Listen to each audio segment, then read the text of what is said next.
Hello दोस्तों, नमस्कार। मेरा नाम है प्रिंस और स्वागत है आपका मेरे चैनल क्राइम स्टूडियोज में।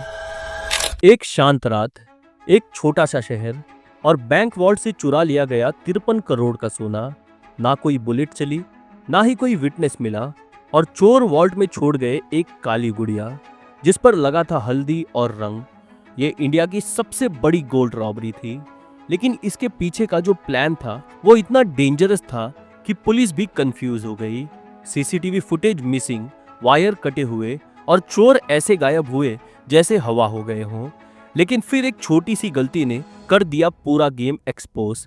ये सिर्फ चोरी नहीं बल्कि एक शतरंज का खेल था।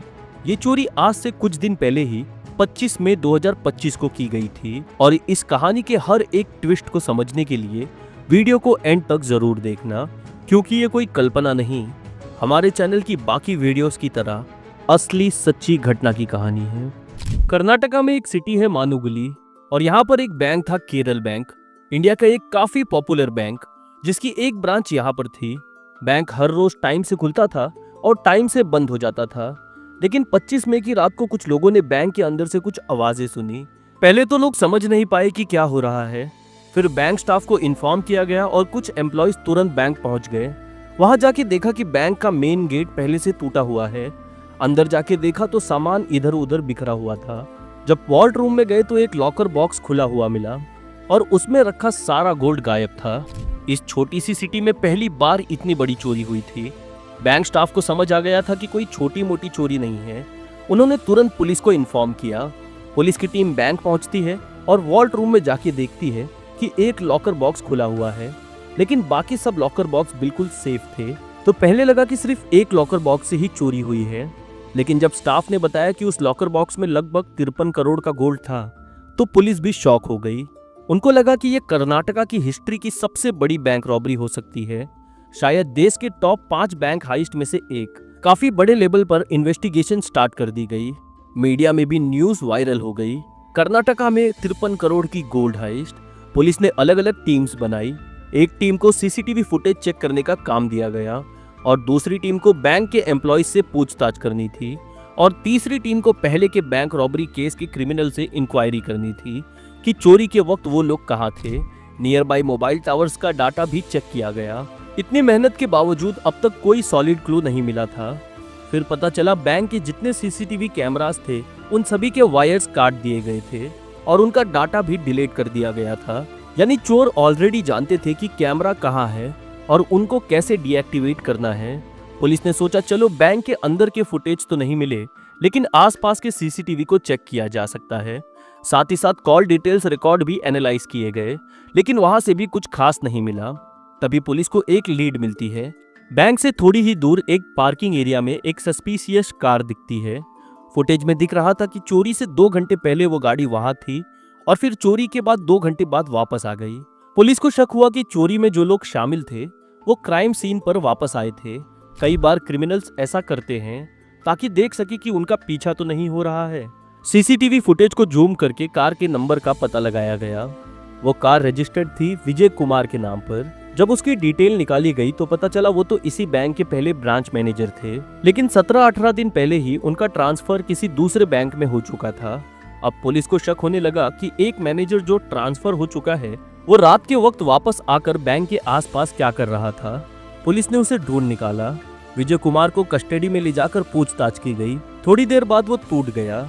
उसने कबूल किया कि वो बैंक रॉबरी में शामिल था और 2 और नाम बताए, चंद्रशेखर और सुनील। दोनों पहले बैंक के एम्प्लॉयज थे। बाद में उन्होंने जॉब छोड़कर प्रॉपर्टी डीलिंग शुरू कर दी थी। पुलिस ने उन तीनों के बताए लोकेशन पर रेड किया और 10.5 किलो का गोल्ड बरामद किया, जिसकी वैल्यू थी 11 करोड़ रुपए, लेकिन टोटल चोरी थी 53 करोड़ की। अब पुलिस को समझ आया कि ये लोग कैसे प्लानिंग करके बैंक के सिर्फ एक लॉकर को टारगेट करके गए थे। और सबसे शॉकिंग पार्ट था, वॉल्ट रूम में उन्होंने एक काली गुड़िया छोड़ दी थी जिसमें हल्दी और रंग लगा हुआ था। विजय कुमार ने बताया कि उसके पास पूरी बैंक की इंटरनल इंफॉर्मेशन थी, जैसे किस लॉकर रूम में कितने गोल्ड है, सीसीटीवी कहाँ लगा हुआ है, वायरिंग कहाँ से की जाती है, सब कुछ उसको पहले से ही पता था। उसने प्लान बनाया कि ट्रांसफर के बाद वो चोरी करेगा ताकि कोई भी उस पर शक ना करे। मार्च में उनको ट्रांसफर की ऑफिशियल नोटिस मिल गई थी। 9 मई को उसे नए ब्रांच में ज्वाइन करना था और 8 मई को उसका लास्ट डे था। उसने उसी टाइम दोस्तों को प्लान बताया। पहले वॉल्ट के सबसे बड़े लॉकर का डुप्लीकेट की बनवाया, उस की को टेस्ट किया और वो काम कर गई। वो डुप्लीकेट की अपने दोस्तों को दे दी। बैंक में CCTV cameras, light, security system, सबकी डिटेल्स उसके पास ही थी। और रॉबरी से पहले इन तीनों ने मूवीज और वेब सीरीज देखना स्टार्ट किया जहां बैंक रॉबरीज की प्लानिंग होती थी। उन्होंने प्लान फिक्स किया और बैंक रॉबरी के लिए जो डेट चुनी वो थी 25 मई 2025 की। साथ ही साथ उन्होंने ट्रक भी हायर किया गोल्ड ट्रांसपोर्ट करने के लिए और उसमें 2 बाइक्स भी रख दी ताकि किसी को उन पर शक ना हो। प्लान ये था कि बैंक लूटने के बाद ट्रक से कुछ दूर निकल जाएंगे और फिर बाइक निकाल के अलग हो जाएंगे। 25 मई की रात तीनों बैंक पहुंचते हैं, सीसीटीवी वायर्स को काट देते हैं, वॉल्ट का दरवाजा तोड़ते हैं और डुप्लीकेट की से सिर्फ वही लॉकर ओपन करते हैं जहां 53 करोड़ का सोना रखा हुआ था। पूरा गोल्ड निकालकर ट्रक में डाल दिया जाता है, लेकिन जाने से पहले वॉल्ट में छोड़ देते हैं एक ब्लैक कलर की गुड़िया जिस पर हल्दी और रंग लगा हुआ होता है। ये चोरी सिर्फ पैसों के लिए ही नहीं, पूरी प्लानिंग, एक्सपीरियंस और साइकोलॉजिकल इम्पैक्ट के लिए भी थी। तीनों ने रॉबरी की प्लानिंग के लिए इतनी मूवीज और वेब सीरीज देखी थी, इसीलिए उनकी प्लानिंग काफी सॉलिड थी। लेकिन एक बड़ी गलती उनसे हो गई।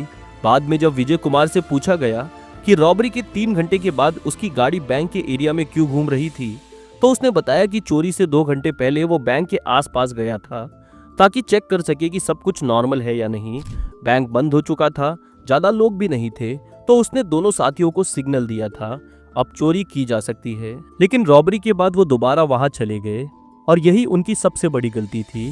वो ये चेक करने गए थे कि पुलिस आ चुकी है या नहीं, या लोगों को चोरी का पता चला है या नहीं। अंधेरा था, उसने सोचा शायद सीसीटीवी कैमरा में नहीं दिखाई देगा, लेकिन उसकी गाड़ी क्लियरली कैमरा में कैप्चर हो गई।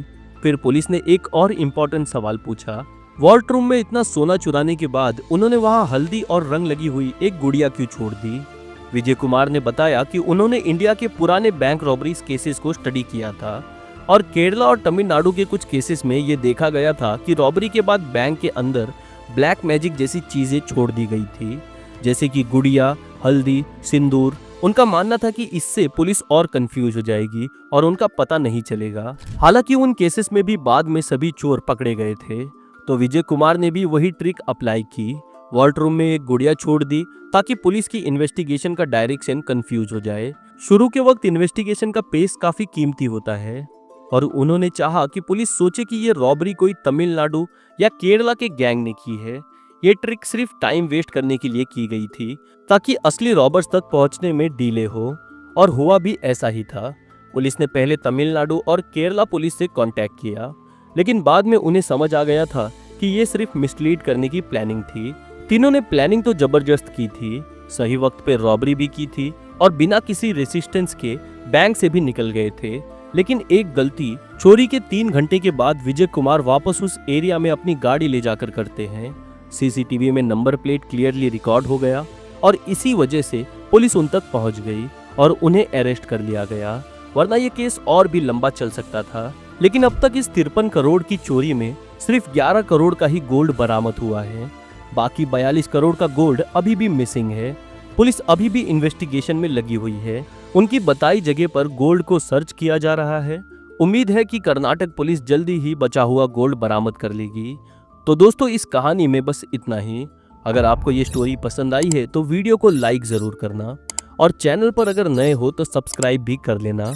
हम 10,000 सब्सक्राइबर के बहुत ही करीब हैं, इसीलिए मैं वीडियोस भी काफ़ी तेज़ी से अपलोड कर रहा हूँ। हमेशा अपना ढेर सारा प्यार देने के लिए बहुत बहुत शुक्रिया। मैं मिलता हूँ आप लोगों से अगले वीडियो में, तब तक के लिए अलविदा।